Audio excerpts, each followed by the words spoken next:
Hello guys, welcome back to my channel সম্প্রীতি সন্দীপন। তো আজকে আমি আরেকটি আবৃত্তির ভিডিও নিয়ে চলে এসেছি। যদি কেউ এই চ্যানেলে নতুন হয়ে থাকেন তাহলে অবশ্যই এই চ্যানেলটিকে সাবস্ক্রাইব করবেন, আর ভিডিওটি ভালো লাগলে অবশ্যই লাইক শেয়ার করবেন। যদি নতুন নতুন আবৃত্তি বা আপনারা যে আবৃত্তিটি শুনতে চান সেই আবৃত্তিগুলো শোনার জন্য অবশ্যই কমেন্টে বলবেন। তো আজকে আমাদের নিবেদনে কবি সুকান্ত ভট্টাচার্যের কবিতা এক যে ছিল আপন ভোলা কিশোর। স্কুলে তার ভালো লাগতো না, সহ্য হতো না পড়াশোনার ঝামেলা।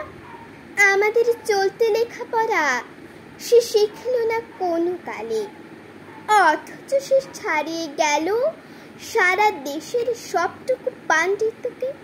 কেমন করে সে প্রশ্ন আমাকে করো না।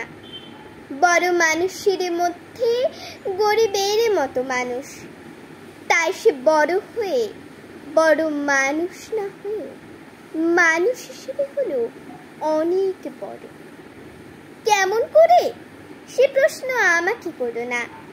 গান সাধারে বাঁধা আইন সে মানেনি, অথচ স্বর্গের বাগান থেকে সে চুরি করে আনলো তোমার আমার গান।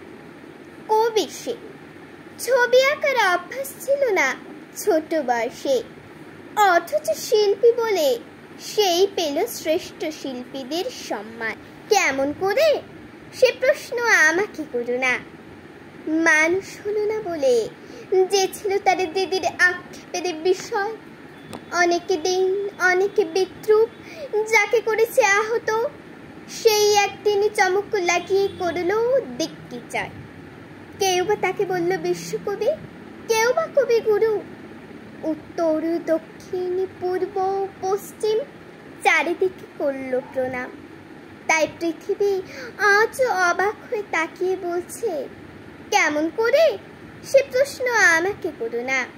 এ প্রশ্নের জবাব তোমাদের মতো আমিও খুঁজে চলেছি। নমস্কার।